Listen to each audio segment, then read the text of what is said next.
आज देखेंगे हम लोग छंद, है ना।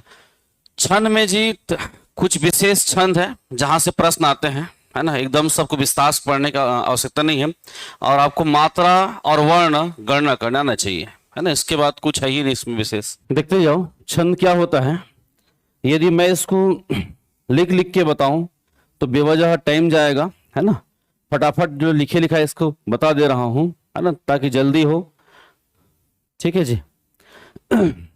पहला देखो, जो छंद है इसके संबंध में कोई भी काव्य या ग्रंथ लिखा गया या छंद के बारे में, वह व्यक्ति कौन है? तो पिंगल ऋषि। ठीक है, इस कारण पिंगल ऋषि को छंद के प्रणेता कहते हैं। ठीक है, और इसी के आधार पर छंद शास्त्र को इसी के द्वारा लिखा गया था, इस कारण पिंगला शास्त्र या पिंगल शास्त्र के नाम से भी जानते हैं। ठीक है, क्योंकि छंद के प्रणेता या छंद का लेख कौन लिखा है? सबसे पहले जी पिंगल ऋषि ने, इसी आधार पर इसको पिंगल शास्त्र भी कहा गया है, इस कारण से लिखा हुआ है। ठीक है, उसके बाद हो जाएंगे वर्णन। छंद का सर्वप्रथम वर्णन कहाँ मिलता है? तो सर्वप्रथम वर्णन मिलता है ऋग्वेद में। लेकिन ऋग्वेद के बारे में ये अलग चीज है जी, है ना। किसी यदि साहित्य वगैरह में लिखा गया है तो ये इस पुस्तक का नाम है छंद सूत्र। छंद सूत्र याद रखना, और इसके लेखक कौन है? तो पिंगल ऋषि याद रखना, है ना। और इसी में सर्वप्रथम छंद के प्रयोग करने के कारण पिंगल ऋषि को छंद के जनक, छंद के प्रणेता या संस्थापक भी बोलते हैं। ठीक है, नेक्स्ट आएगा परिभाषा। तो परिभाषा के लिए याद रखना जी, कभी नहीं आएगा, लेकिन छंद के 7 अंग होते हैं, 7 अंग। एक होता है चरण, दूसरा होता है वर्ण, तीसरा होता है मात्रा, चौथा होता है यति, पांचवा होता है गति, छठवां होता है तुक, और सातवां होता है गण। ठीक है, जैसे आप आज इतना अच्छे ढंग से बैठे हो यहाँ पर, या इतने अच्छे ढंग से आप लोग बैठ के सुन रहे हो, पढ़ रहे हो, या आपका रहन सहन है, या आपका क्या है जी? संस्कार है ना। तो वैसी काव्य में कैसा लिखना है, क्या है, तो ये बताएगा छंद। छंद समझ लीजिएगा काव्य का एक संस्कार है ना। ऐसे नहीं कि कुछ भी लिख देंगे तो वह बन जाएगा छंद। ठीक है, उसके लिए एक निश्चित चरण होना चाहिए, उसमें निश्चित वर्ण होना चाहिए, निश्चित मात्रा होना चाहिए, ठीक, निश्चित स्थान पर यति होना चाहिए, उसको पढ़ते समय एक निश्चित गति होना चाहिए ताकि वह कर्णप्रिय हो सके। ठीक है, उसके बाद एक लाइन के साथ दूसरा लाइन का तुक मिलना चाहिए, है ना। उसके बाद हो जाना चाहिए गण। ठीक है, तो इन्हीं 7 बातों को ध्यान रखते हुए जब दोहा लिखेंगे तो वही कहलाएगा आपका छंद। ठीक है, तो देख लीजिए इसका परिभाषा क्या बनेगा।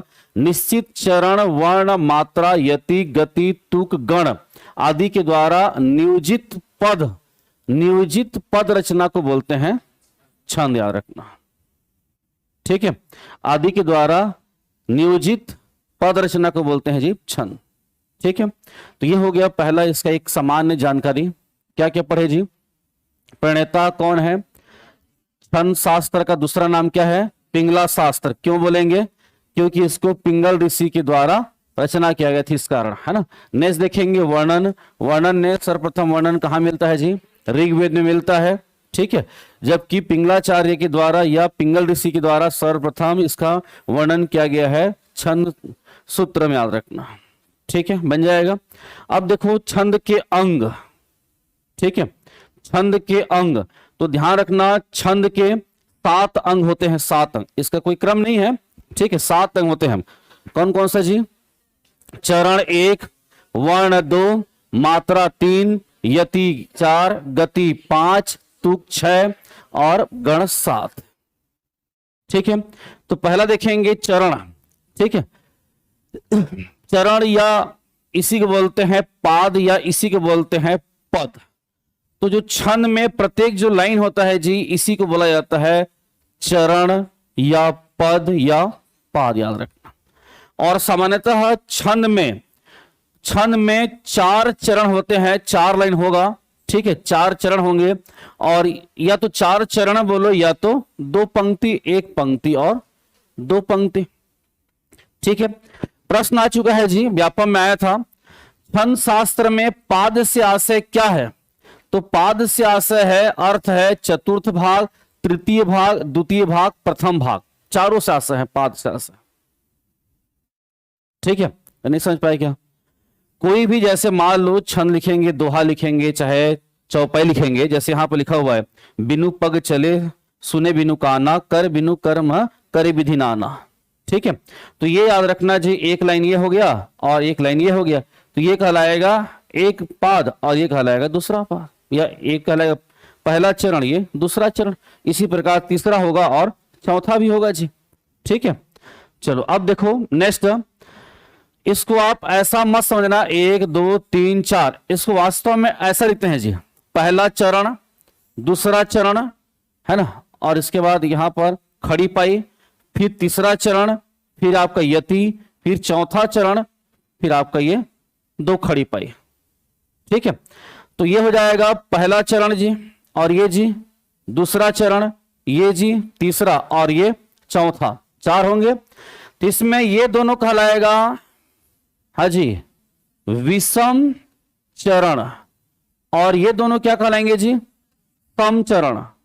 ठीक है, तो यदि मान लो कोई भी छंद है जिसमें बोलते हैं कि विषम चरण में 11-11 मात्राएं होंगे और सम चरण में 13-13 मात्रा, तो विषम चरण में 11-11 मात्रा बोल दिया, मतलब पहला और तीसरा में 11-11 होंगे और दूसरा और चौथा में 13-13 मात्रा होंगे, इसके आशय ये है।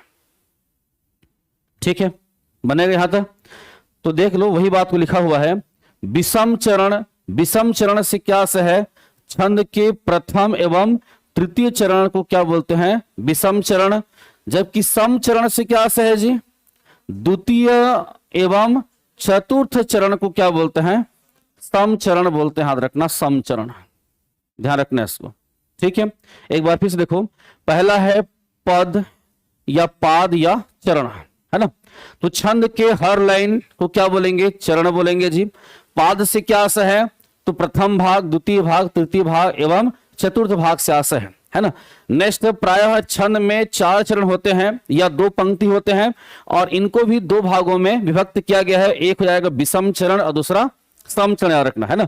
विषम चरण बोला मतलब जी पहला और तीसरा से आशय है, यदि मैं सम चरण बोला तो दूसरा और चौथा से आशय हो जाएगा।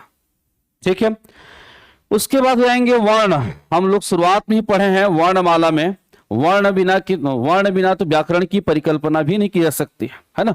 मान लो आप कोई भी दोहा या चौपाई लिखेंगे, है ना, तो क्या चाहिए उसके लिए जी, वर्ण चाहिए, बिना वर्ण के आप कैसे लिख पाओगे। मान लो वहां पर लिखा हुआ था, ठीक है, बिनु कर्म करे वाला में, तो वहां पर शब्द लिखा है ब न उ, ऐसा ना, तो वर्ण रहेगा ही। तो वर्ण से क्या से, एक बार फिर देख लो, वर्ण भाषा की वह सबसे छोटी इकाई है ना, जिसको और खंड या खंडित नहीं किया सकता, ये मूल ध्वनि होता है ना। इसके बारे में वर्ण वाला हमने कई बार पढ़ा है। ठीक है, तो बस वर्ण है, याद रखना। तो पहला चरण हो गया, दूसरा हो गया वर्ण। नेक्स्ट देखो, तीसरा है मात्रा। ये पूरा खेल इसी का है जी, ठीक है, पूरा खेल इसी का है। लेकिन उससे पहले देख लो यति को, यति देख लो, यति, यति मतलब होता है विराम या ठहराव, है ना। देखिए होगे आप लोग कुछ भी ऐसी मंच बना रहता है, वहां पर पढ़ते रहते हैं चौपाई वगैरह, तो ऐसा नहीं कि सीधा एकदम शुरू हुई और लास्ट का पढ़ दिया, है ना। उसमें देखना एक लाइन को पढ़ने के बाद यहां पर याद रखना बात को खींचते हैं काना, उसके बाद फिर शुरू करेंगे कर विधु कर्म नाना, है ना। तो इस दौरान जो यहां पर रुकते हैं, है ना, इस दौरान क्या करेंगे जी, सांस लेंगे और दूसरा लाइन को पढ़ लेंगे। ठीक है, एक तो सांस लेंगे और दूसरा लाइन को पढ़ भी लेते हैं जी, है ना। तो इसीलिए याद रखना यति या विराम चिन्ह लगाया गया है। इसका मतलब होता है जी एक निश्चित समय के लिए ठहराव, यही कहलाता है यति या विराम। ठीक है, नेक्स्ट आएंगे गति। गति याद रखना छंद का प्राण है जी, जो गति है ये वास्तव में छंद का प्राण है, याद रखना। ठीक है, यदि आप एकदम धीरे भी पढ़ दिए, जैसे बिनु पग चले सुने बिनु काना, अनर्थ, या पढ़ दिए बिनु पग चले सुने बिनु काना, ठीक है, तो भी याद रखना मतलब नहीं है ना। तो एक निश्चित याद रखना, इसका गति या प्रवाह होना चाहिए, ठीक है, तभी वह कर्ण प्रिय होगा, नहीं तो फिर याद रखना वो बेकार हो जाएगा, है ना। तो कविता को पढ़ते समय एक निश्चित प्रवाह होता है जो कि कर्ण प्रिय हो सके, है ना, इसी को बोलते हैं छंद में गति याद रखना, ठीक है। उसके बाद आता है तुक जी, एग्जाम में आ चुका है, तुक से क्या असर है। तो तुक मतलब शाब्दिक अर्थ होता है जी आवृत्ति, है ना। तुक का शाब्दिक अर्थ क्या होता है जी, आवृत्ति याद रखना, ठीक है। नेक्स्ट याद रखना, चरणों के अंत में आने वाले समान वर्णों को तुक कहते हैं।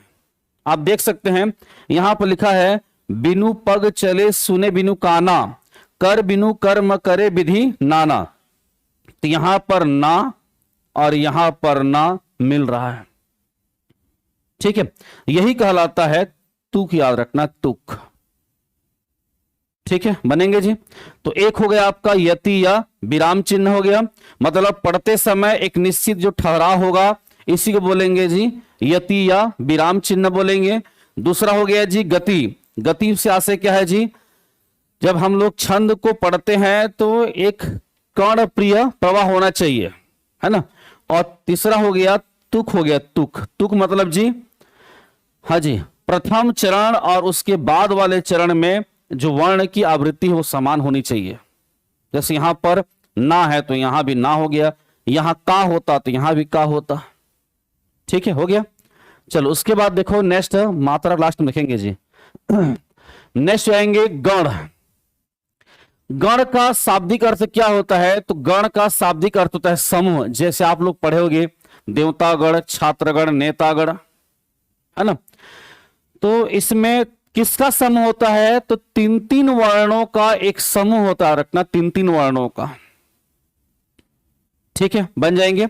आप लोग स्कूल लाइफ में पढ़े होंगे सबको, य गण, म गण, त गण, र गण, ज गण, भ गण, न गण और स गण, है ना, पढ़े हो जी।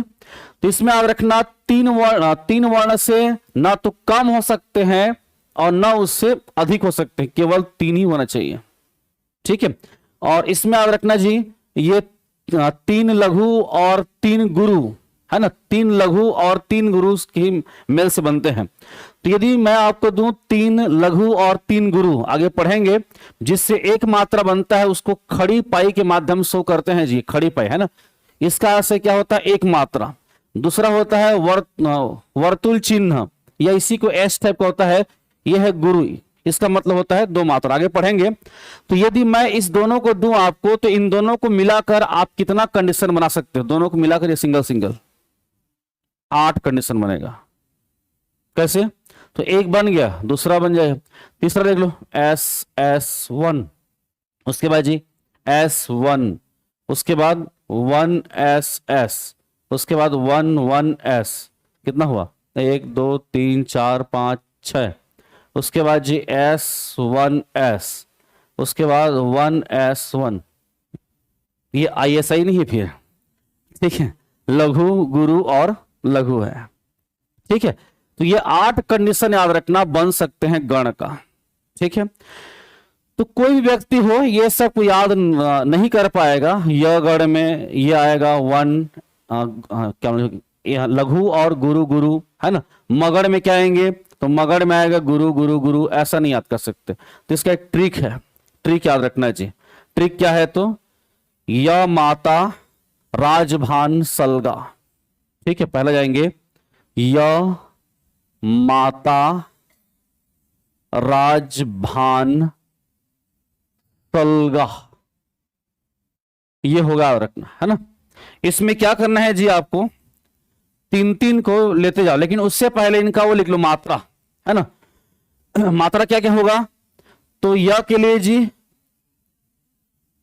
खड़ी पाई लघु, और मां के लिए क्या जाएंगे, हाँ जी गुरु, फिर ता के लिए जी गुरु, रा के लिए जी गुरु, ज के लिए लघु, भा के लिए गुरु, ग के लिए जी लघु, स के लिए लघु, ल के लिए लघु, उसके बाद गा के लिए गुरु, ये हो गया, ठीक हुआ ना जी। य के लिए लघु, मा के लिए गुरु, ता के लिए गुरु, रा के लिए गुरु, ज के लिए लघु, भा के लिए गुरु, ग के लिए लघु, स के लिए लघु, ल के लघु और गा के लिए दीर्घ या गुरु, है ना। अब इसका 3 कॉलम आप बना दीजिए। 3 कॉलम में पहले कॉलम में लिख लो गण का नाम, लिखो तो इसको। पहले कॉलम में गण का नाम, दूसरे कॉलम हो जाएगा उसका उदाहरण और तीसरे कॉलम हो जाएंगे उसके चिन्ह। ठीक है, ठीक, देखते जाओ इसको कैसे बनाना है। 3 को पकड़ना है जी। ये है आपका य माता, इसमें पहला वर्ण क्या है जी, य, तो ये हो जाएगा आपका नाम य गण। उदाहरण में क्या हो जाएगा जी, उदाहरण में य माता, तो इसका चिन्ह क्या बनेगा जी, य के लिए लघु, मां के लिए गुरु, ता के लिए गुरु। आप देख सकते हो वही सिंबल बना है। हो गया। नेक्स्ट देखो, इधर देखो फिर लिखना। दूसरा किसको पकड़ेंगे जी, ये शेष तीनों को, मातारा को। तो शुरुआत में क्या आ रहा है म, तो ये फिर क्या हो जाएगा मगड़, मगड़ याद रखना। और उदाहरण में क्या जाएंगे जी, मातारा, है ना। तो ये तीनों में क्या है जी, गुरु है, इस कारण तीनों में याद रखना ये गुरु की मात्रा होगी तीनों में। ठीक है। उसके बाद नेक्स्ट यहां से पकड़े याद रखना ताराज, ये तीनों से, है ना। तो त हो जाएंगे तगण, तगण। उदाहरण में क्या जाएंगे जी, ताराज, है ना। तो ये जी गुरु, गुरु और लघु हो गए। नेक्स्ट देखो, नेक्स्ट आएंगे यहां से राजभा, ये होगा नेक्स्ट रखने क्या जाएगा राजभा। तो शुरुआत र से पकड़ेंगे जी, तो क्या जाएगी ये रगण, रगण में उदाहरण क्या जाएंगे राजभा। तो कैसे बन रहा है इसका जी चिन्ह, रा के कारण गुरु, ज के कारण लघु और भा के कारण गुरु। हो गया। नेक्स्ट 3 पकड़िए, ये ज से ज भा न, है ना। तो क्या जाएगा जी, ज मतलब जगण, है ना, जगण। और इसमें क्या जाएगा तो ज भा और न। तो कैसे होगा जिसके चिन्ह लघु, गुरु, लघु। ठीक है। नेक्स्ट 3 पकड़िए, भ से आएगा जी अब भानस, ऐसा होगा ना भानस। तो भ से क्या हो जाएगा जी, शुरुआत भ मिला तो भगड़, भगड़ याद रखना, है ना। और यहां क्या बन जाएगा भगड़ में, उदाहरण में भानस। तो कैसे लिखा गया गुरु, लघु, लघु। ठीक है। उसके बाद जाएंगे आपका नस्ल, ये आपका नस्ल, नस्ल न आ गया मतलब जी नगढ़, नगढ़ में क्या होगा उदाहरण के लिए नस्ल। ठीक है। नस्ल में जी तीनों में क्या आएगा वो लोग, है ना। उसके बाद जी लास्ट आएंगे सलगा, ये लास्ट है सलगा, है ना। तो सलगा में स मतलब जी सगण, उदाहरण में क्या जाएगा सलगा। और इसका चिन्ह कैसे बनेगा जी लघु, लघु और गुरु। देख लो इतने में ये पूरा टेबल बन गया।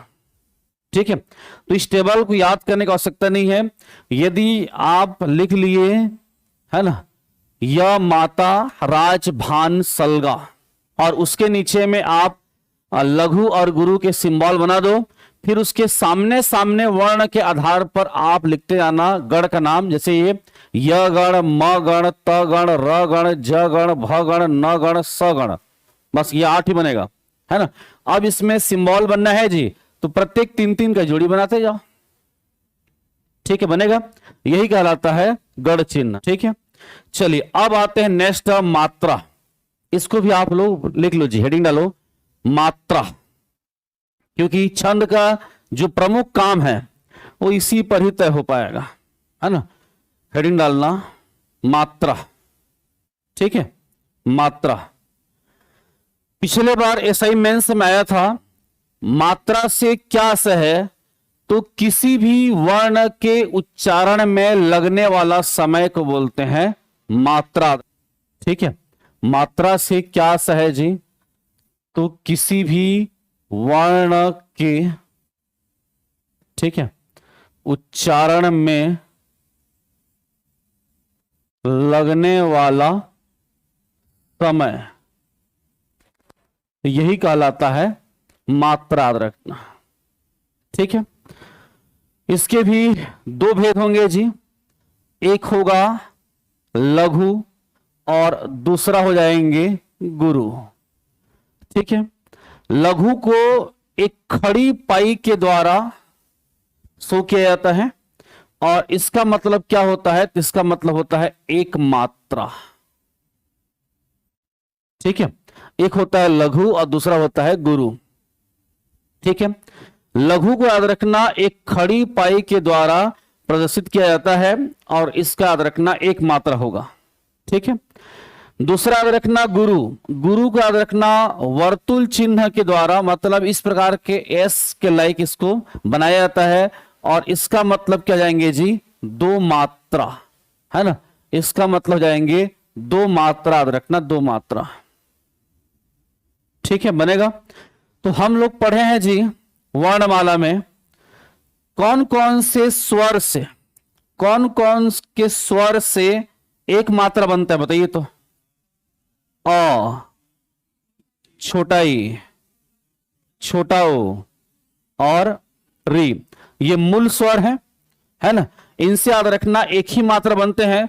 तो इसको आप किसी भी व्यंजन से मिलाओ, यदि मैं क से मिलाऊं, क से अ को मिलाओ तो कैसे लिखाएगा जी, क लिखाएगा। यदि ई को मिलाऊं तो क्या लिखाएगा जी, छोटे की। यदि छोटा उस मिलाऊं तो छोटा को। यदि री से मिलाऊं तो जी क्री हो जाएगा। और एक चौथा रखना चंद्र बिंदु जी, चंद्र बिंदु।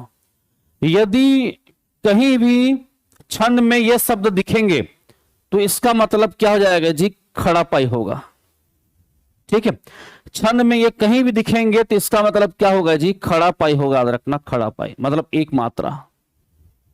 ठीक है, बन जाएंगे। अब देखो गुरु, गुरु कौन होगा जी, तो आ क्यों होगा, क्योंकि ये हम लोग वर्णमाला में पढ़ चुके हैं, क्योंकि ये दो अ से मिलके बना है, तो इस कारण इसमें दो मात्रा होगा, मतलब होगा। ठीक है, इसी प्रकार जी, इसी प्रकार जाएंगे बड़े ई, बड़े ई के लिए जी छोटा ई धन छोटा ई, क्योंकि ये दो ई से मिलके बना है। इसी प्रकार जी बड़ा ऊ, ये जी छोटा ऊ प्लस छोटा ऊ से मिलके बना है ना। इसी प्रकार कौन हो जाएंगे, अब याद रखना ए को आप लघु मत समझना, ये गुरु ही होगा, क्योंकि ये किससे मिलके बना है, अ प्लस ई के मेल से बना है। ठीक है, उसके बाद जाएंगे नेक्स्ट ए के बाद ए, ये किससे मिलके बना है जी, अ प्लस ए के मेल से, है ना। उसके बाद नेक्स्ट ओ जी अ प्लस ऊ के मेल से बना है। नेक्स्ट औ किससे मिलके बना है जी, अ प्लस ओ के मेल से, है ना। इसके बाद जाएंगे नेक्स्ट अंक और उसके बाद जाएगा अह। ठीक है, अंक और अह याद रखना, ये भी इसी श्रेणी में आएंगे। ठीक है, अंक और अह याद रखना, इसी श्रेणी में आएंगे, याद रखना। अब यदि हम इसको किसी भी व्यंजन से मिलाएंगे तो क्या बनेगा, बताओ। आ को मिलाएंगे तो क्या बनेगा, हाँ, बड़े की मिलाएंगे तो जी बड़े की, है ना। यदि हम ऊ को मिलाएंगे तो जी, ये छोटा को है ना, बड़ा को। उसके बाद जी ए को मिलाएं तो के, इसकी मात्रा क्या होती है, सिंगल डंडी होता है ना। यदि हम ए को मिलाएं तो जी कै, यदि हम ओ को मिलाएं तो को, यदि हम आओ को मिलाएं तो कौ, उसके बाद जी कंग, उसके बाद कह, ये बनेंगे। जहां भी छंद में ये शब्द दिखेंगे इसका मतलब क्या हो जाएगा, इसका मतलब हो जाएगा गुरु वर्ण। चलो अब देखो नेक्स्ट, ये हो गया इसमें एक ही नियम, इसमें पहला नियम। अब देखो नेक्स्ट दूसरा नियम, संयुक्त अक्षर, संयुक्त अक्षर के पूर्व, संयुक्त अक्षर के पूर्व वर्ण, ठीक है, गुरु हो जाता है, गुरु हो जाता है। वर्णमाला हम लोग इसको पढ़े थे, नहीं देख पाए तो यूट्यूब में देख रहे हैं वीडियो जी, है ना। संयुक्त अक्षर के पूर्व यदि कोई वर्ण होगा, पूर्व को यदि वर्ण होगा, वर्ण, तो वह गुरु हो जाएगा। बताओ जी, जैसे जैसे क्या होगा, जैसे उदाहरण के लिए मैं लिख रहा हूं, समझिएगा ना, यही मेन है। उदाहरण के मैं लिखा मक्का, ठीक है, मक्का, तो ये कैसा लिखा है, इसको तोड़िएगा, म आधा क और का, ऐसे तोड़ो ना जी, और मत तोड़ो उसको, ठीक है। तो ये आपका क्या कहलाएगा जी, ये कहलाएगा आपका संयुक्त अक्षर, है ना। तो इसके जस्ट पहले वाला ये वास्तव में म लिखा है, तो क्या होना चाहिए था वास्तव में इसको, हाँ जी, लघु होना चाहिए था ना जी, लेकिन ये लघु ना होकर क्या होगा, ये गुरु होगा, और ये का गुरु होगा, और इसका कोई भी याद रखना चिन्ह नहीं बनेगा, है ना। मान लो ये मक्का, यदि मक्का भी होता, मक्का, है ना, हालांकि ऐसा कोई वर्ड नहीं होता, मान लो बता रहा हूं, ऐसा होता तो क्या बनता है जी, मां का क्या बनेगा, गुरु, और ये का गुरु। अब ये संयुक्त अक्षर के कारण यहां पर म में भी इसका मात्रा होता, तो फिर 3 नहीं हो जाएगा, वो 2 ही होता है, एक लघु दूसरा गुरु, न 2.5 हो पाएगा न 1.5 हो पाएगा, ठीक है, बनेंगे क्या हो जाएगा, 2 ही होएगा वो, ठीक है। अब ऐसा होता है क्यों, ऐसा होता क्यों है जी, तो ऐसा इसलिए होता है कि ये म के साथ क का भी उच्चारण हो जाए, जैसे मक्का बोला तो मक्का, मक्का, तो म के साथ ये आधा का जुड़ गया, ठीक है, म के साथ ये आधा का जुड़ गया, इस कारण याद रखना क्या हो गया, ये गुरु हो गया।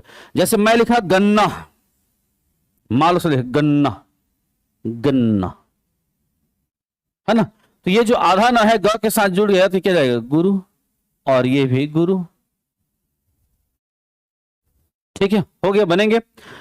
तो संयुक्त अक्षर बोल रहा हूं, संयुक्त वर्ण नहीं बोला हूं, संयुक्त अक्षर के पूर्व जो वर्ण होगा, पूर्व वर्ण, ये दोनों आधा क और क संयुक्त अक्षर हैं जी, इनके पूर्व जो भी वर्ण होंगे उनके लिए याद रखना हम गुरु चिन्ह का प्रयोग करेंगे, याद रखना गुरु चिन्ह का, ठीक है, हो गया। चलो नेक्स्ट देखेंगे, तीसरा, यदि हलंत, यदि हलंत युक्त कोई वर्ण है, तो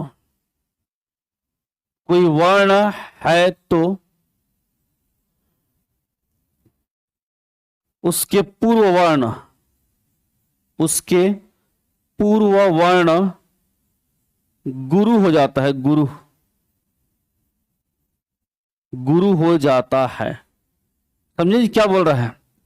जैसे उदाहरण के लिए मैं बोल रहा हूं विराट, मैं लिख दिया विराट, तो यहां पर हलंत लगा है, हलंत, तो हलंत के पूर्व वाला जो वर्ण होगा वो क्या जाएगा जी, गुरु, ठीक है।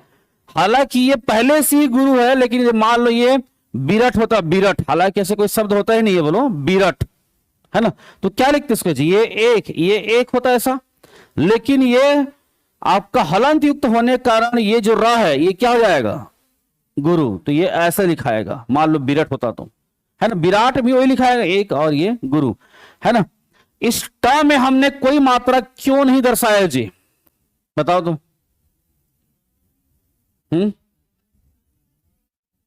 बोल बोल, क्या बोल रहा है, बोल यार, नहीं, देखो मात्रा किसका बनता है, तो मात्रा केवल और केवल बनता है स्वर का, स्वर से बनता है, तो हलंत लगा है, हलंत लगा है मतलब वह व्यंजन स्वर रहित है, तो उसका मात्रा ही नहीं होगा, ठीक है, उसका मात्रा ही नहीं होगा, ठीक है, बन जाएंगे। चलो और लिखो, चौथा, संयुक्त वर्ण, मैं क्या बोल रहा हूं जी, संयुक्त वर्ण, ठीक है, संयुक्त वर्ण यदि प्रारंभ में आए, यदि प्रारंभ में आए, ठीक है, प्रारंभ में आए तो लघु मात्रा होंगे, लघु मात्रा होंगे, समझे जी। हमने वर्णमाला में पढ़ा है और आप सभी जानते होंगे कि 4 संयुक्त वर्ण होते हैं। कौन कौन सा जी? छ, त्र, ज्ञ और त्र, ये होगा। तो इसमें जी ये किससे मिलकर बना है जी? क और क से मिलकर बना है। ये किससे मिलकर बना है जी? तरह। आप बोलो ना, आधा त और रह, तरह, तरह, है ना। नेक्स्ट जी ज और निया के मेल से, और जो स्र है जी, हाँ जी, शक्कर के स और र के मेल, सर, है ना, बोल सकते हो। ठीक है, स्र। इसमें जो पहला वर्ण है, पहला वर्ण, ये सब याद रखना हलंत युक्त है, हलंत युक्त, मतलब इसमें कोई भी स्वर नहीं है ना। तो मैं क्या बोल रहा हूं जी, नियम क्या बताया हूं? संयुक्त वर्ण यदि प्रारंभ में हो तो लघु मात्रा होंगे। जैसे एक आठ शब्द, जैसे मान लो रक्षक हुआ, रक्षक नहीं हो जाए, क्षमा, मान लो आपने लिखा क्षमा, लिखा क्षमा, तो इस मात्रा कैसे बनेंगे? देखो इधर ध्यान से, ये छ का एक बनेगा और मां का गुरु बनेगा, लघु और गुरु, है ना। ऐसा क्यों? तो आपने बोला नियम लिखा है इसलिए ऐसा हो रहा है, लेकिन इसको वास्तव में देखो ना जी, कैसे ऐसे बन रहा है ये। आप देखो तोड़ के, क्षमा को तोड़ कैसे टूटेगा ये? आधा क और मां, ये बनेगा। ठीक है, तो ये जो आधा क है, ये कम हलंत लगा है, मतलब क्या नहीं है इसमें? स्वर नहीं है।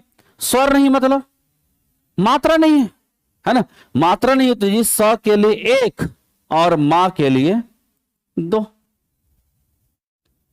समझे इसको? तो ये हो जाएगा आपका, यदि संयुक्त वर्ण प्रारंभ में आए तो लघु मात्रा होंगे, किंतु यदि यही संयुक्त वर्ण किसी वर्ण के बाद आएंगे, नेक्स्ट आएंगे 5वां नियम, यदि संयुक्त वर्ण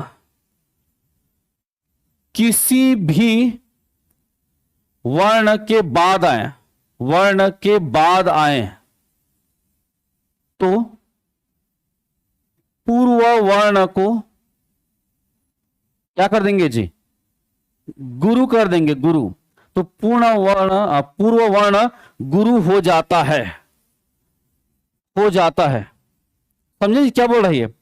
जैसे मैं लिखा रक्षक, देखो इधर मैं लिखा रक्षक, रक्षक, तो आप क्या सोच रहे हो? 1 1 1, ऐसा नहीं हो पाएगा। क्या होगा ये? आप तोड़ो इसको, र, आधा क और क, ये हो रहा है जी, हुआ ऐसा? तो ये पहले नियम में तो आ गया ना, पहले नियम में। तो ये जो क है, ये र के साथ उच्चारण होगा, रक्षक, रक्षक। इस कारण ये र का क्या जाएगा? गुरु, और ये स का लघु, और ये क का लघु। अब इसके सामने में यहां कोई नहीं था सामने में, इस कारण इसकी कोई इज्जत नहीं था। ठीक है, नेक्स्ट देखेंगे 6वां नंबर, यदि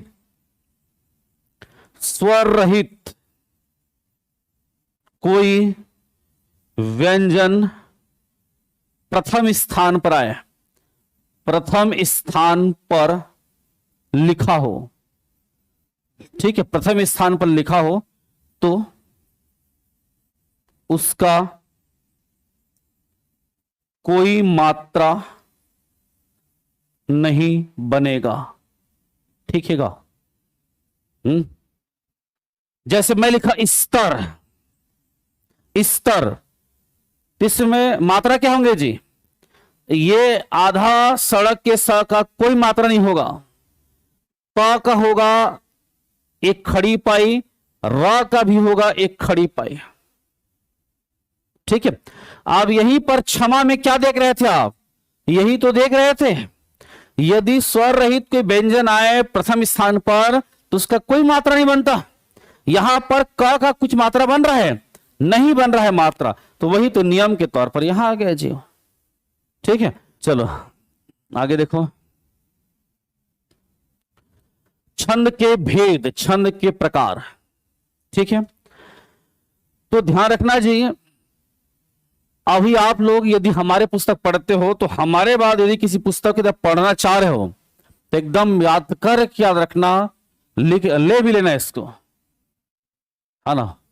वासुदेव नंदन प्रसाद, डॉक्टर जोड़ है ना, डॉक्टर वासुदेव नंदन प्रसाद जी का पुस्तक ले ही लेना। वो जो बोलेगा, जैसे सब बोलते हैं भरत मुनि के द्वारा रस की स्थायी भाव की संख्या बताई गई 8, वो बंदा बोला 9, व्यापम में बोला 9, सही में तो ठीक है। तो आपको यदि व्यापम में क्वेश्चन सही करना है, जैसे विशेषण, संख्यावाची विशेषण, दुनिया के कोई भी पुस्तक उठा लो, यहां की कामता प्रसाद गुरु तक में भी 2 ही बोलेगा, निश्चित अनिश्चित, बंदा तीसरा लिख दिया परिमाणवाचा, वही आंसर लिया गया है।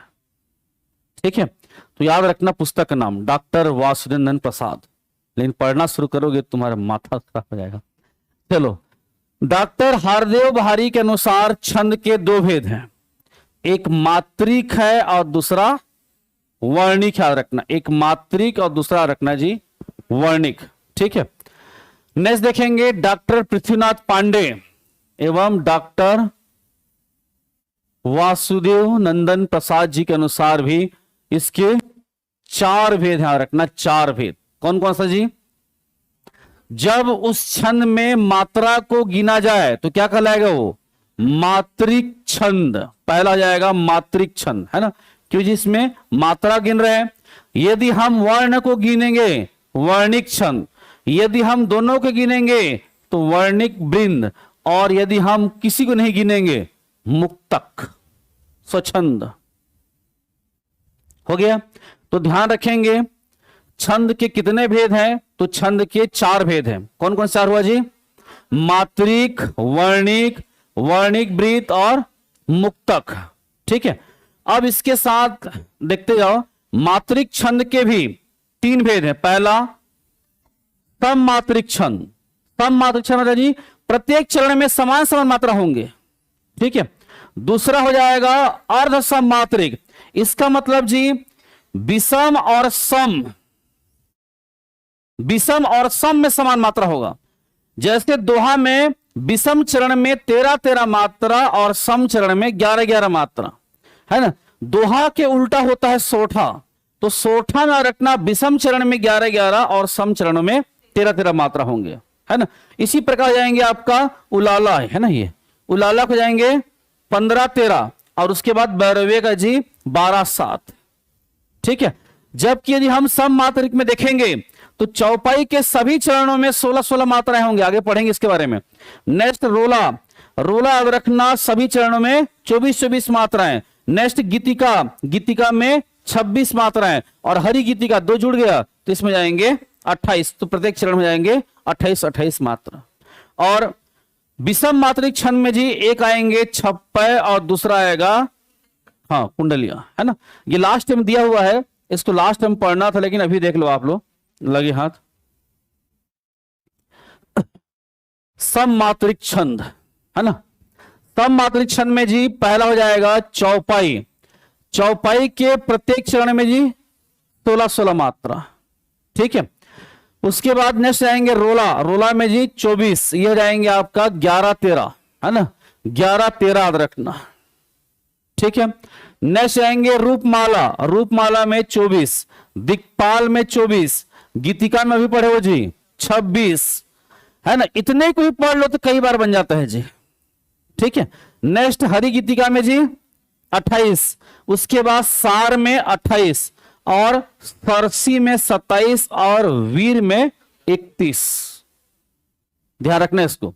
चौपाई में 16, रोला में 24, रूपमाला में 24, दिक्पाल में 24, गीतिका में 26, हरि गीतिका में 28, सार में जी 28, उसके बाद सरसी में 27 और वीर में 31। ठीक है, नेक्स्ट देखेंगे अर्ध सममात्रिक।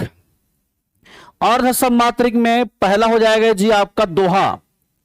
अर्ध सममात्रिक में क्या बोला हूं जी? इसमें विषम चरण में समान मात्रा होंगे और सम चरण में समान मात्रा होंगे। लेकिन सभी चरणों में एक समान नहीं होगा, है ना। मतलब जी पहला और तीसरा में समान होंगे और दूसरा और चौथा में याद रखना समान होंगे, ठीक है, बनेगा। तो देख लो दोहा में जी 24 याद रखना, और ये कैसा होगा जी 13 11, है ना। दोहा उल्टा होता है जी सोठा, सोठा में 24 रहेंगे किंतु ये जाएंगे 11 13। उसके बाद जी नेक्स्ट है उलाला, है ना, इसमें हो जाएगा आपका 28 और ये जाएगा 15 13, और उसके बाद जाएंगे बरवे में 19 12 और 7, ठीक है, हो गया। नेक्स्ट देखेंगे विषम मात्रिक, विषम मात्रिक, इसमें एक आता है छप्पा, एकदम याद कर ले रहो, और दूसरा आता है जी कुंडलिया। छप्पा जो होता है ये रोला और उलाला के मेल से बनता, याद रखना, ठीक है। इसमें कुल 6 चरण होते हैं, 6 चरण में 4 चरण रोला का और 2 चरण याद रखना उलाला का होता है, ठीक है। नेक्स्ट आएंगे कुंडलिया, कुंडलिया में भी 6 चरण होते हैं जी, 6 में याद रखना 2 चरण होता है दोहा का और 4 चरण होता है रोला का, हो गया। इसमें याद रखना छप्पे में 6 होंगे, कुंडलिया में भी 6 होगा, लेकिन जो छप्पा है ये निर्मित हुआ है रोला प्लस उलाला से, है ना, और जो कुंडलिया है जी दोहा और रोला से, याद रखना, ठीक है। इसके बाद देखो नेक्स्ट है आपका वर्णिक, वर्णिक याद रखना, इसमें हम मात्रा को काउंट नहीं करेंगे, इसमें काउंट करेंगे हम वर्ण को, वर्ण को याद रखना, ठीक है, वर्ण को। और इसमें पहला आता है आपका इंद्रवज, है ना, इंद्रवज में जाएंगे, वजह है इंद्रवजा में जाएंगे 11 वर्ण, मात्रा नहीं वर्ण याद रखना। नेक्स्ट जाएंगे उप इंद्रवजा, या उसी बोलते हैं उपेंद्रवजा, इसमें जाएंगे 11, ठीक है।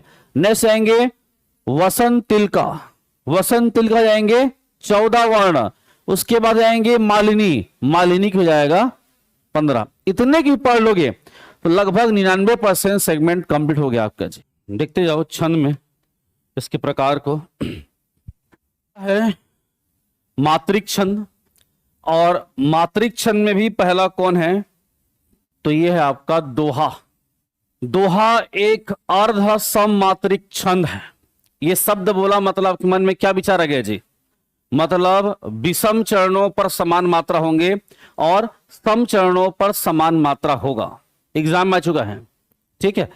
एक दोहा, दूसरा हो जाएंगे सोरठा, तीसरा हो जाएगा चौपाई, चौथा गीतिका, पांचवा हरि गीतिका, उलाला पढ़ने की आवश्यकता नहीं है ना, रोला छप्पे और कुंडलिया, इतने ही पढ़ लो, खेल खत्म, है ना, इतने में ही बन जाता है जी, ठीक है।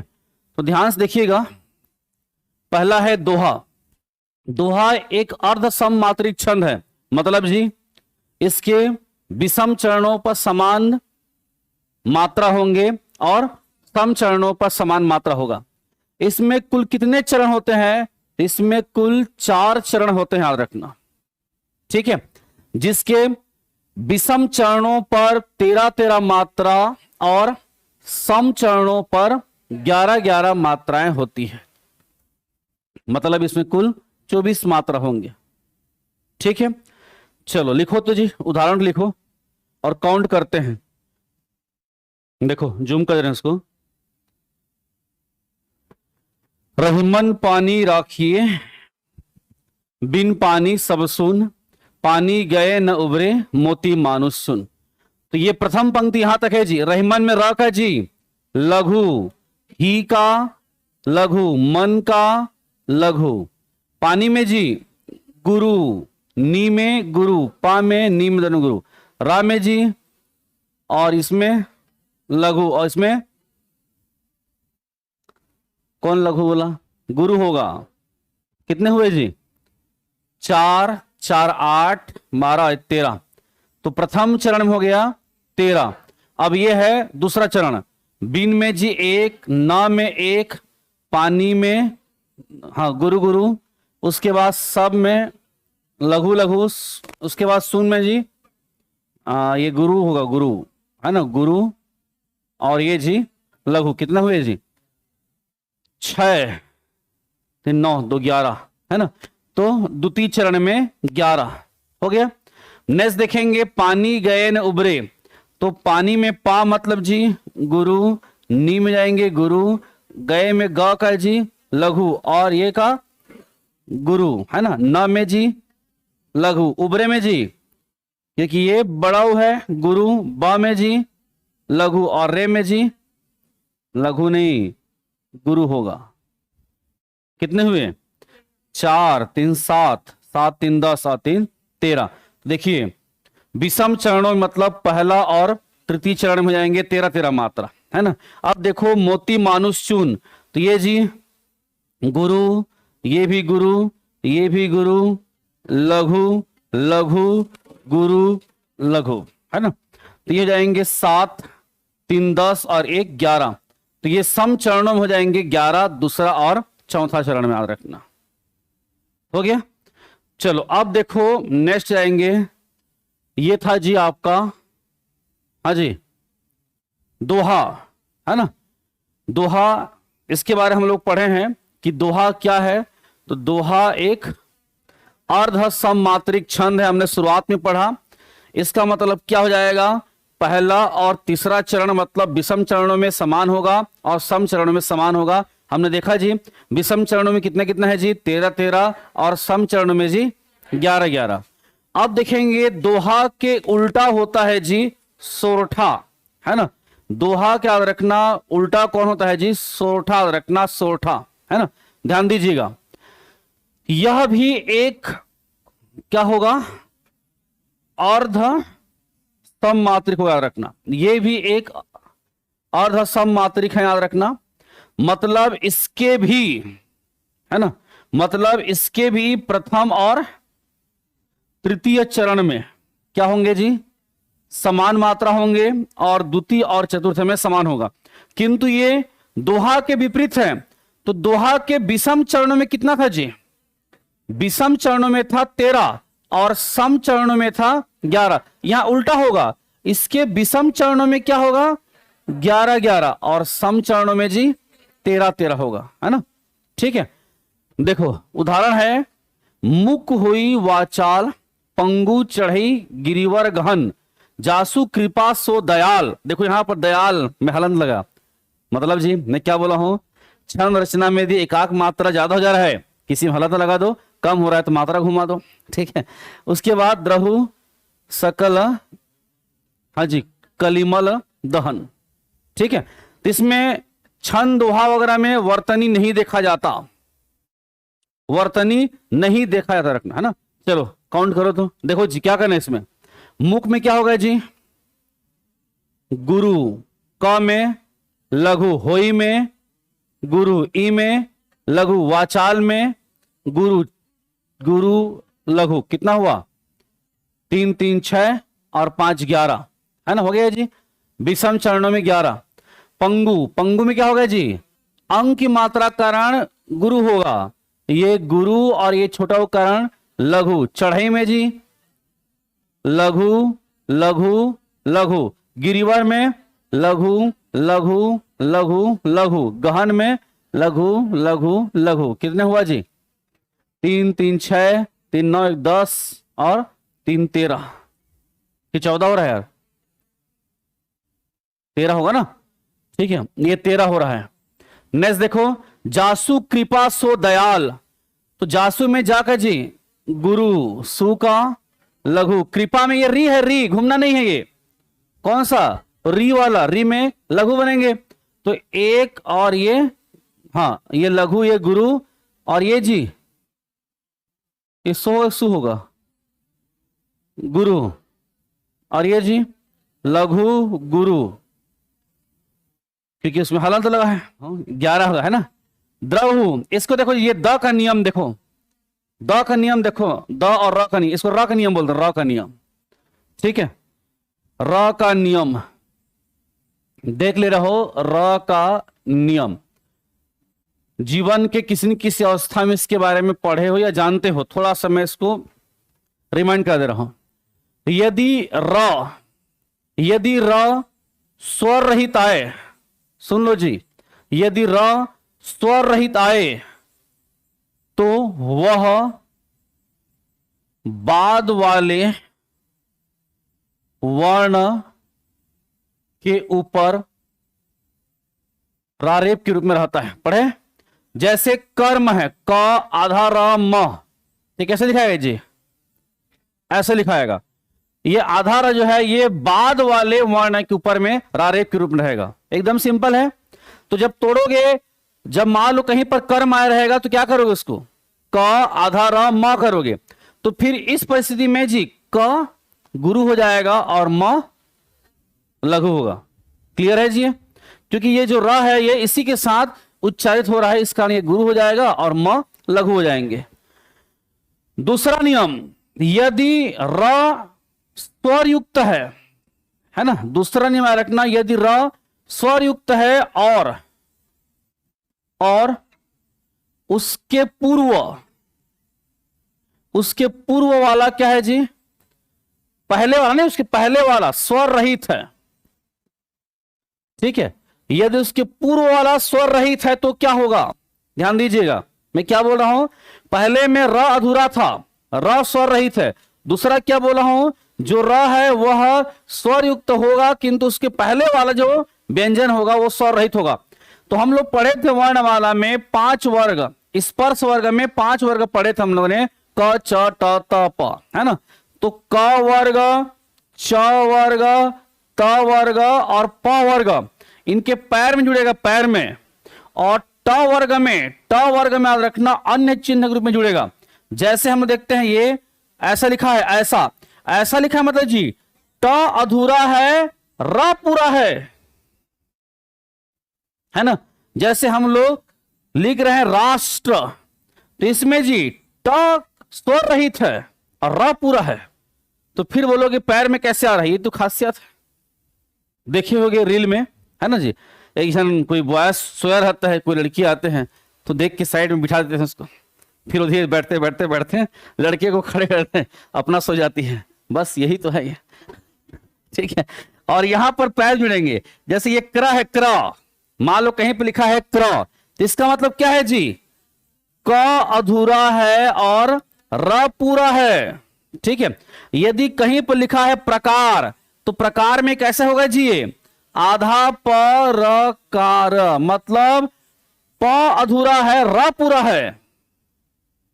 ठीक है। तो क्या लिखा था जी? ये द्रहु, है ना।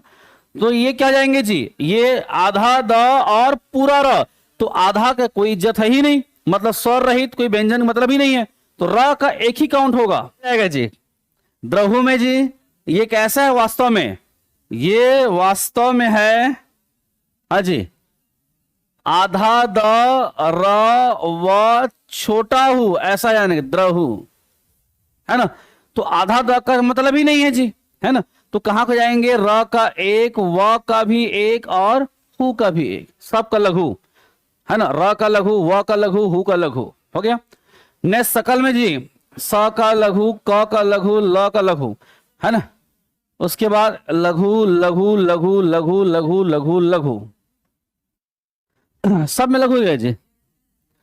3 3 6, 3 9 10, 3 13, हो गया जी।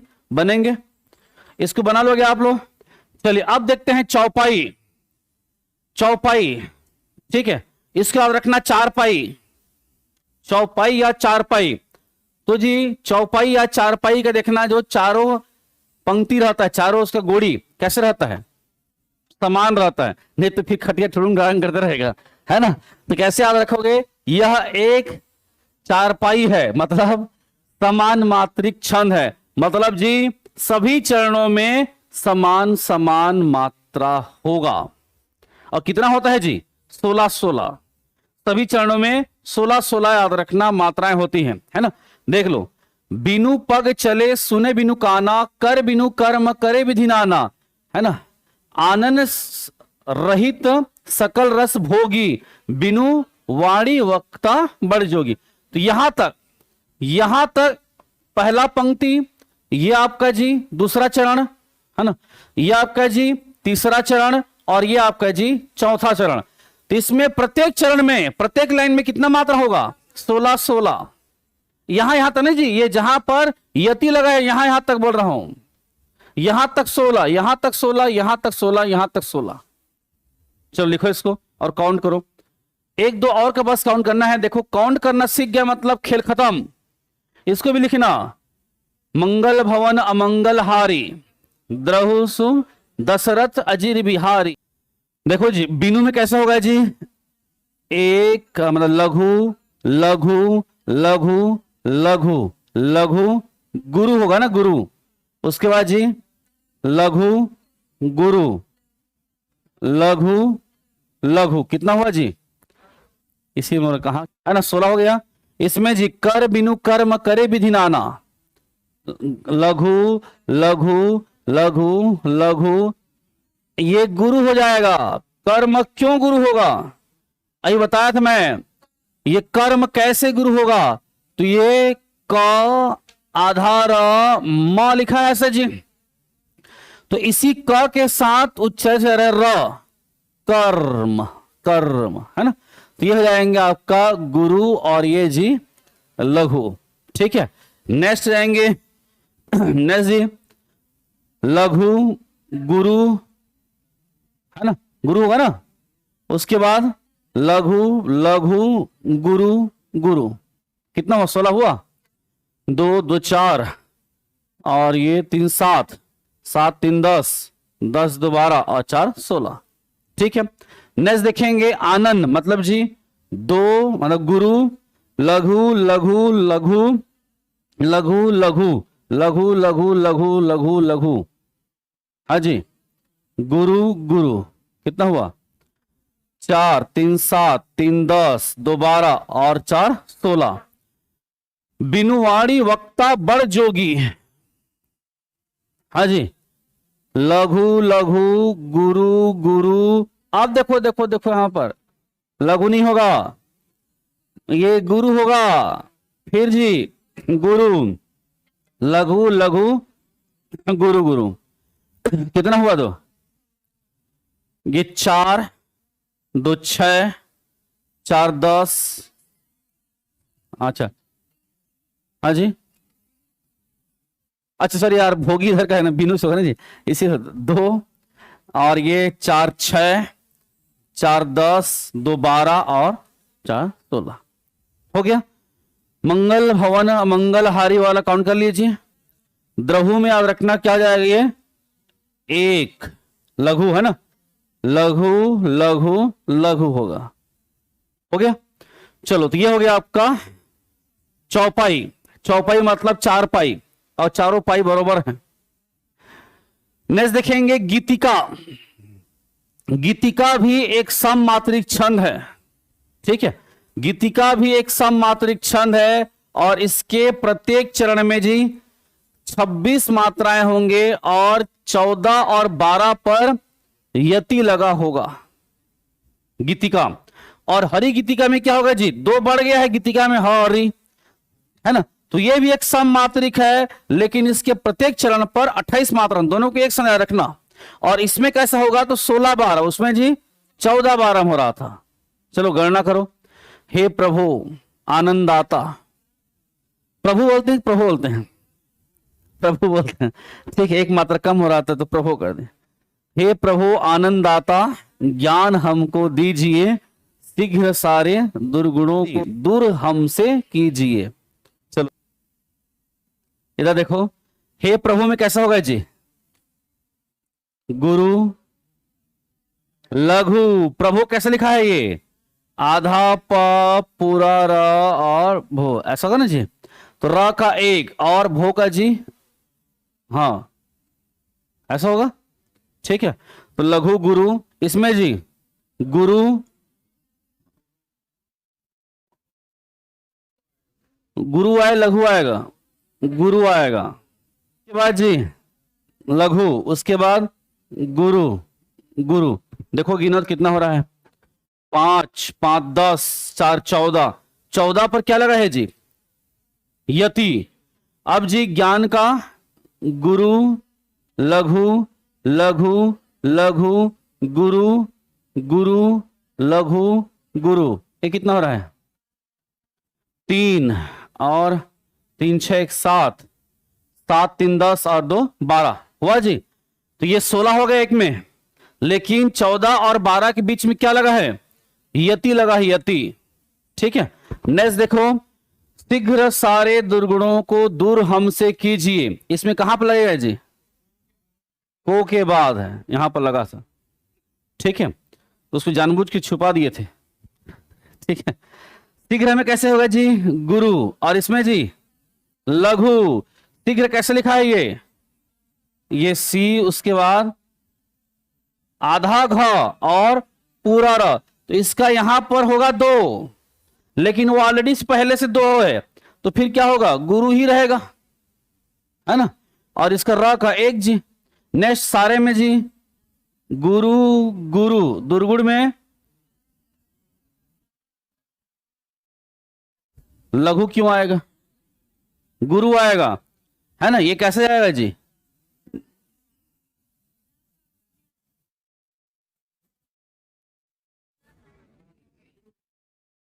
बोलो बोलो। हाँ जी, लघु आए, गुरु आएगा, गुरु आएगा, है ना। दूर दूर गुणों, है ना, यहां पर सर। तो इसका गुरु, और इसका जी लघु, इसका जी गुरु, इसका जी गुरु। कितना हुआ यार? 3, उसके बाद 7 3 10 और 4 14। ठीक था, 14 तो हो रहा है। इसमें कितना होगा जी? गुरु लघु लघु लघु गुरु, गुरु लघु गुरु। कितना हुआ? 3 4 7, 7 5 12, है ना। अब देखेंगे हरि गीतिका, इसमें भी वैसी होगा जी, है ना, इसमें भी वैसी होगा। इसमें क्या होंगे? प्रत्येक चरण पर 28 मात्रा होंगे, जिसमें 16 12 पर क्या लगा रहेगा? यति। वहां कितना हो रहा था जी? वहां 14 12 था, यहां पर 16 12 हो जाएगा। ठीक है, तो इसको मैं काउंट नहीं कर रहा हूं, आगे बढ़ रहा हूं। नेक्स्ट आएंगे उराला, है ना। हाँ, गाना मत करना समझ दो तुम लोग। ठीक है, क्या हो जाएंगे? अर्ध सममात्रिक क्षण।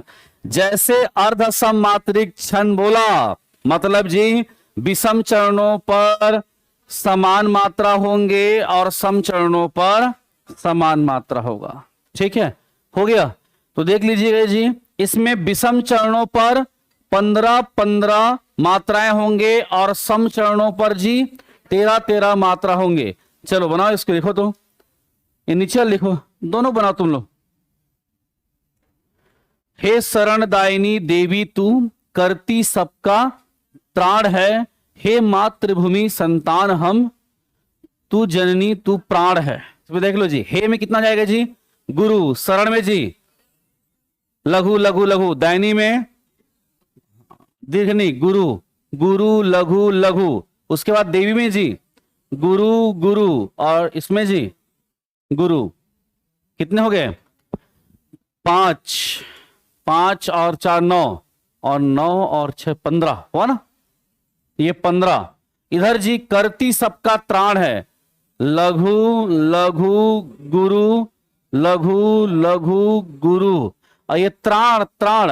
तो यदि ऐसी मान लो ये त्राण होता, त्राण, तो क्या होता फिर जी? ये 1 1 हो जाता। आ के चक्कर में क्या जा रही है? गुरु, और ये लघु, और ये जी गुरु, है ना। तो ये आप इसमें क्या देख रहे हो जी? मात्रा, स्वर को देख रहे हो आप, स्वर को। ठीक है, उसी का मात्रा बन रहा है ना। कितना हुआ इसमें? 4 और 4 8 हो गया, और ये 12 1 13, इतना था ना जी। नेक्स्ट, हे मातृभूमि संतान हम, इसमें कैसे होगा? हे में जी गुरु, मां में गुरु, और ये में जी मातृ में। कई लोग सोचते हैं कैसे क्या करें, इसमें हड़बड़ा जा रहे हैं। इसमें क्या होगा? ये री है तो क्या होगा? गुरु, लघु लघु लघु, है ना। और इसमें जी गुरु, और इसमें लघु। संतान में गुरु, क्योंकि ये क्या है? अंक, है ना। और ता में जी गुरु, न में, हम में कितना हुआ? 4 6 7 8 12 और 3 15 हो गया।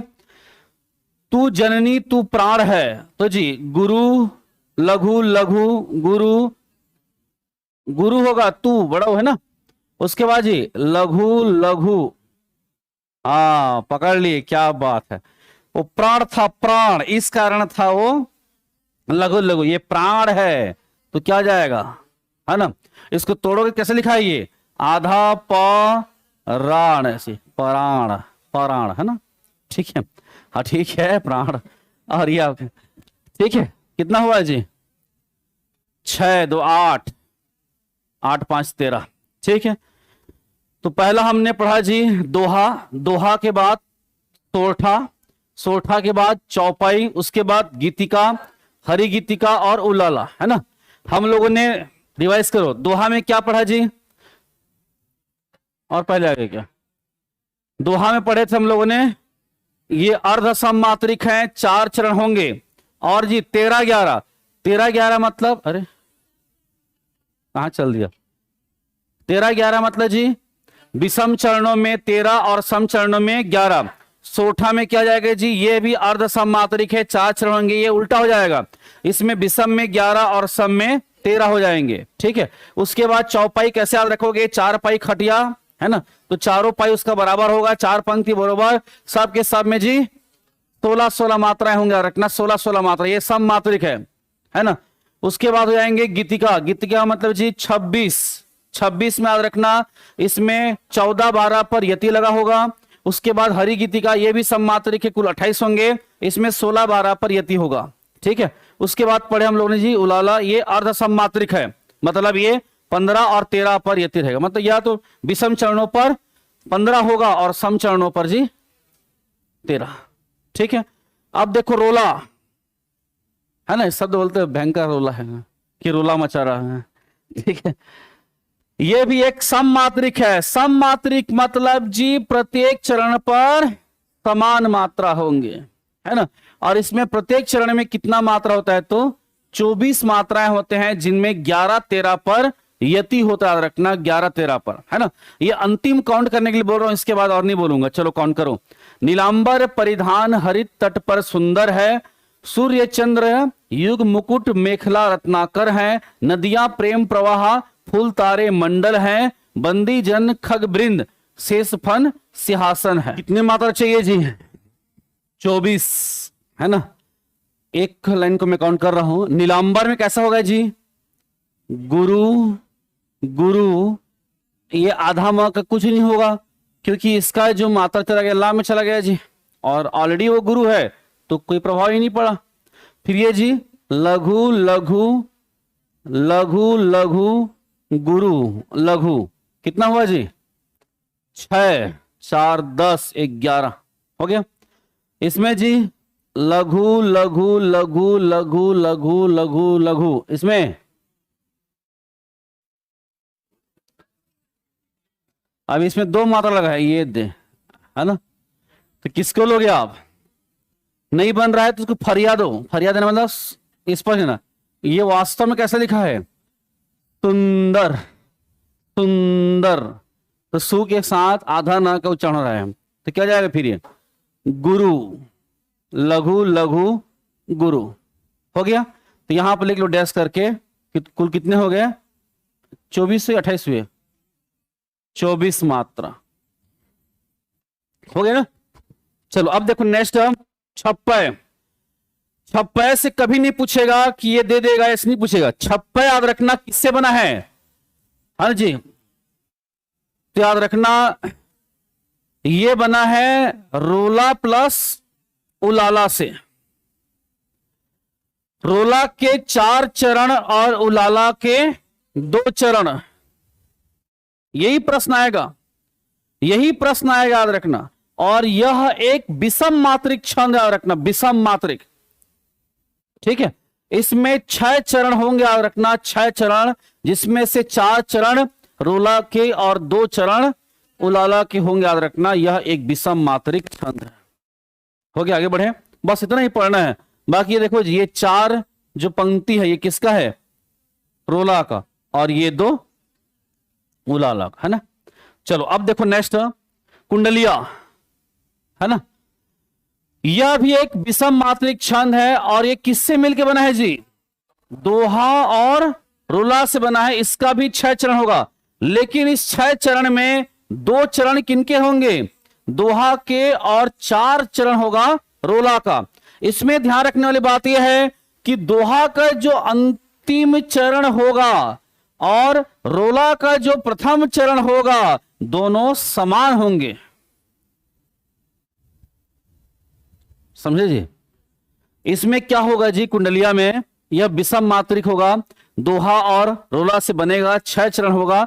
इसमें से 2 चरण दोहा के और 4 चरण रोला के। किंतु दोहा का जो अंतिम लाइन का जो अंतिम भाग है ये, और रोला का प्रथम, दोनों याद रखना समान होंगे। समान है जी? हो गया, बस इतना रखना है। नेक्स्ट देखेंगे 10वां नंबर है, क्या बोलेंगे इसको जी? 12वें, है ना। यह एक अर्ध सम मात्रिक छंद है जी, अर्थात इसमें सम विषम का खेल होगा, है ना। तो इसके विषम चरणों पर 12 मात्रा और सम चरणों पर 7 मात्रा होती, याद रखना। ठीक है, 12वें याद रखना। यह एक अर्ध सम मात्रिक छंद है, अर्थात इसके विषम चरण पर, विषम चरण मतलब जी प्रथम और तृतीय पर 12 होंगे, और सम मतलब दूसरे और चौथे पर 7 होंगे। ये स्पेशल अवधी भाषा के लिए ही निर्मित छंद है, उन्हीं का स्पेशल है ये, है ना। ठीक है, देखो काउंट यही पर कर लेंगे। अवधी शिला का उर पर था गरु भार, तिल तिल काट रही थी दृग जलधार, है ना। देखो काउंट करो, 1 मतलब लघु लघु लघु लघु गुरु गुरु, लघु लघु लघु लघु गुरु, लघु लघु होगा। कैसे हुआ जी? कितना हुआ? 3 3 6 2 8 8 4 12 12 हुआ। इधर कितना होना चाहिए? 7। देखो तो 3 4 और 2 6 1 7 हो गया जी। इसमें देखो तिल तिल में 1, हाँ गुरु, सॉरी लघु लघु लघु लघु गुरु, लघु लघु गुरु गुरु, कितना हुआ? 4 4 8 और 4 12 हो गया 12। इसमें ये दृग, इसमें कौन पूरा है जी, जान रहे हो? नीचे वाला पूरा है ना। तो ये हालांकि कोई पूरा, हमको क्या मतलब, लघु 1, हाँ ये भी 1, ठीक है। उसके बाद जी ये भी लघु, ये भी लघु, ये जी गुरु, ये जी 7 हुआ यार, हो गया। तो यही है 12वें, ठीक है। उसके बाद आएंगे सरसी। सरसी याद रखना, रस्सी नहीं, सरसी, ठीक है। यह एक मात्रिक छंद है, इसके 4 चरण और 2 पद होंगे, है ना। इसमें कुल याद रखना 27 मात्राएं होती हैं, जिनमें विषम चरणों पर 16 16 और सम चरणों पर 11 11 मात्रा। तो फिर क्या होगा जी? यह एक प्रकार का अर्ध सम मात्रिक छंद है, ठीक है। अर्ध सम मात्रिक छंद है, जिनके विषम चरणों पर 16 16 और सम चरणों पर 11 11 होंगे। अब गणना करने की आवश्यकता नहीं है, चलो आगे बढ़ो। नेक्स्ट आएंगे आल्हा छंद, ठीक है। इस छंद को याद रखना वीर छंद भी बोलते हैं, वीर छंद या मात्रिक सवैया। जो सवैया याद रखना ये वर्णिक छंद है, ठीक है। जो सवैया याद रखना जो क्या है, वर्णिक है, लेकिन यहां पर क्या लिखा है, ये मात्रिक सवैया वाला है, ठीक है। तो ये हो जाएंगे वीर छंद या मात्रिक सवैया छंद, याद रखना। इसमें 31 मात्रा पाई जाएंगे, और इसमें याद रखना 16 और 15 पर क्या होगा, यति होंगे। उदाहरण लिखा होगा, लिखा हुआ है, आप घर में काउंट कर लेना, है ना। चलो आगे बढ़े। उसके बाद देखो नेक्स्ट वर्णिक छंद। अब तक हम लोग क्या गिन रहे थे जी, मात्रा। अब क्या गिनेंगे हम लोग, वर्ण गिनेंगे, वर्ण, ठीक है। वह छंद जिसमें वर्ण की गणना होती है उसको बोलते हैं जी वर्णिक छंद कहते हैं, याद रखना। हो गया। अब देखो नेक्स्ट, इसमें जो स्वर रहित जो स्वर रहित व्यंजन होगा उसको हम लोग गणना नहीं करेंगे। सुन रहे हो? जैसे मान लो एक शब्द लिखा है श्याम, ऐसा लिखा है ना जी, तो यहां पर ये काउंट नहीं होगा, ये एक और ये एक, गुरु लघु नहीं, यहां पर वर्ण काउंट करना है। तो आ भी एक है, आ भी एक है, ई छोटा ई एक है, बड़े ई एक है ना जी। देखो पहला जाएंगे घनाक्षरी। घनाक्षरी को ही बोलते हैं जी मनहरण या कवित्त, इसी को बोलते हैं, याद रखना, ठीक है। मनहरण या कवित्त याद रखना, इसी को कहा जाता है, याद रखना जी, है ना। बनेंगे इसमें कुल याद रखना 31 वर्ण होगा, वर्ण, मात्रा नहीं, वर्ण होंगे, है ना। इसमें याद रखना 16 और 15 पर यति लगेंगे एक चरण में, और अंत में गुरु शुरू से कोई मतलब नहीं है, सीधा आप काउंट करो, बस इतना याद रखना। इसी को मनहरण या कवित्त कहते हैं। इसमें कुल याद रखना 31 वर्ण होते हैं, है ना। काउंट कीजिए जी, 1 2 3 4 5 6 7 8 9 10 11 12 13 14 15 16 16 हुआ। 16 के बाद क्या लगा रहेगा? ये 15 लगा नहीं रहेगा, 16 के बाद यति होगा। फिर दूसरा में क्या होगा जी? 15 होगा। देखो 1 2 3 4 5 6 7 8 9 10 11 12 13 14 15 हुआ। ये वास्तव में कहां पाना चाहिए? यही पाना चाहिए ना जी, वास्तव में, है ना। तो ये जाएंगे 15, ये मैं गिन लिया हूं, ये 16 है, ठीक है। इसको गिन लेना, 15 है जी, ठीक है। इसमें कैसा होगा जी? अजी 16 के बाद यति होगा, फिर 15 होगा, फिर 16 के बाद यति होगा, फिर 15 होगा। ओके, अब देखो नेक्स्ट सवैया, है ना। सवैया वास्तव में एक वर्णिक छंद है ना, ठीक है जी। यह क्या है? एक वर्णिक छंद है जी। इसके एक चरण में 22 से लेकर 26 तक वर्ण होते हैं, ऐसा होना चाहिए, पता है, रेंज, ठीक है, रेंज। बस कहां एग्जैक्ट याद कर पाए आदमी, ठीक है। तो इस सब में याद रखना 23 है जी, ठीक है। 23 वर्ण। आप लोग हंस दे रहे हो जी, मैं गिन दे रहा हूं, देखो 1 2 3 4 5 6 7 8 9 नहीं 10 11 12, है ना, 13 14 15 16 17 18 19 20 21 22 23, देखो ठीक है। उस सब में याद रखना 23 होगा वो, है ना। मात्रा थोड़ी गिन रहे हो जी, फिर फंस जाओगे, मात्रा गिनोगे तो फिर इसमें वर्ण गिनना है, क्योंकि यह क्या है? ये वर्णिक छंद। चलो अब देखते हैं इंद्र का वज्र, ठीक है। इंद्रवजा। इंद्रवजा एक वर्णिक छंद है, मतलब वर्ण की गणना होगी। इसमें प्रत्येक चरण में 2 तगड़ सगड़ मगड़ कोई काम का नहीं है, हमारा सीधा काम का है। कुल 11 वर्ण होते हैं, बस इंद्रवजा में याद रखना। पढ़े शुरुआत में ही, कुल कितने वर्ण होते हैं? 11 वर्ण याद रखना, 11 वर्ण, है ना। काउंट करो जी, 1 2, ये आधा जब काउंट नहीं करे ना, 1 2 3 4 5 6 7 8 9 10 11, 13 नहीं 11, तो 11 11 सब में 11 11। मात्रा नहीं, वर्ण वर्ण वर्ण, ऐसा लिखना आप लोग भी घर में। हो गया जी। चलो अब देखो उप इंद्रवजा, तो उसको उपेंद्र वजा कर दे, है ना। इसमें भी क्या होगा जी? 11 वर्ण ही होता है, चाहे उप हो चाहे इंद्र हो, दोनों में क्या है? 11 ही है। हो गया। अब देखो नेक्स्ट, एकदम सिंपल है जी, मजा है ना। चार्ट है तो है, कौन कौन सा? पहला अल्हा, दूसरा हाँ जी, दूसरा क्या है? सवैया, और तीसरा इंद्रवजा, और चौथा उपेंद्रवजा।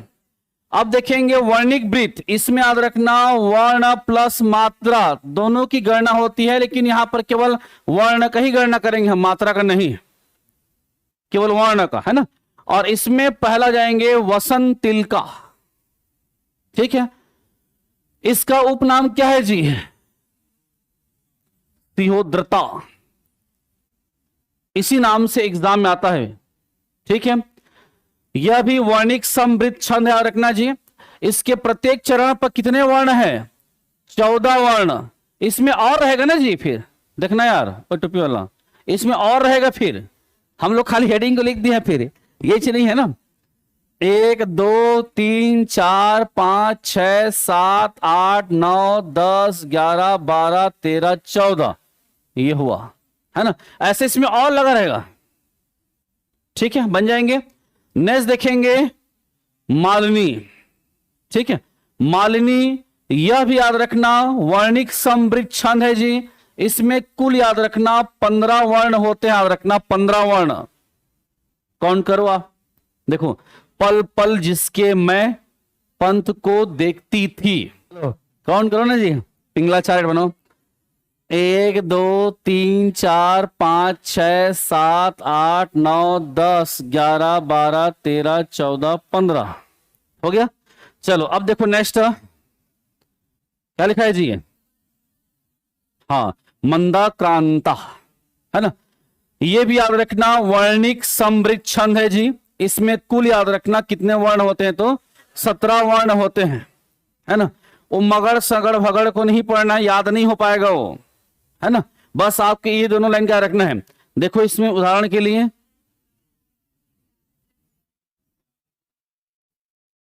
इसको पढ़ क्यों रहो तुम लोग, गणना करो, 17 निकालना है बस। 1 2 3 4 5 6 7 8 9 10 11 12 13 14 15 16 17 हो गया। ठीक है, बस एक पेज और। अच्छा हो तो गया जी, आ गया। इसको देखो, अब यही मेन है जी। सममात्रिक में चौपाई कैसे याद रखोगे? चौपाई मतलब चारों पाए समान है ना। इसमें याद रखना प्रत्येक में क्या होगा जी, 16 16। ये भले याद ना हो कोई दिक्कत नहीं। रोला में जी 24, रोला है उसका मजा है बोलते ना जी, तो याद रखना 11 13 पियती। रूपमाला दिक्पाल में 24 24 है। गीतिका पढ़े, गीतिका में 26, हरि जुड़ गया 2 बढ़ गया 28 हो गया।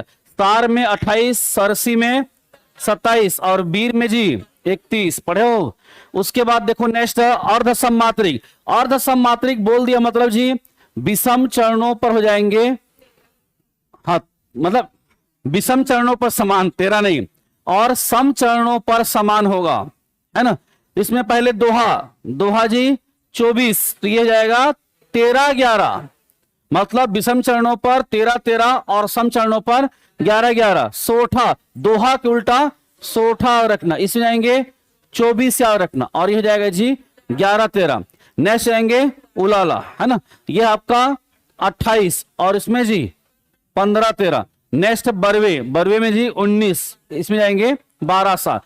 विषम मात्रिक में जी 2 है। आओ, खपरा में सांप बैठे कुंडलिया में के, ठीक है, इसका ट्रिक है नहीं बताऊंगा, दो। छप्पे में याद रखना, छप्पे में रोला 4 और उलाला 2, है ना। कुंडलिया में जी दोहा 2 और रोला 4, 6 लाइन का है ना। चलो लास्ट देखेंगे वर्णिक समृद्ध छंद, है ना। तो इसमें जाएगा जी इंद्रवजा का जी 11 होगा, 11 वर्ण, है ना। उसकी वजह नहीं है, वज्रा नहीं है, वजह है ना जी। इंद्र वजह में 11, उपेंद्र वजह में जी 11। उसके बाद जी वसंत तलिका में जी, वसंत तिलका में 14, मालिनी में 15, ठीक है। हाँ जी, उसके बाद नेक्स्ट मंदाक्रांता का 17 और घनाक्षरी का जी 31, ठीक है। बस क्षण में इतना ही है।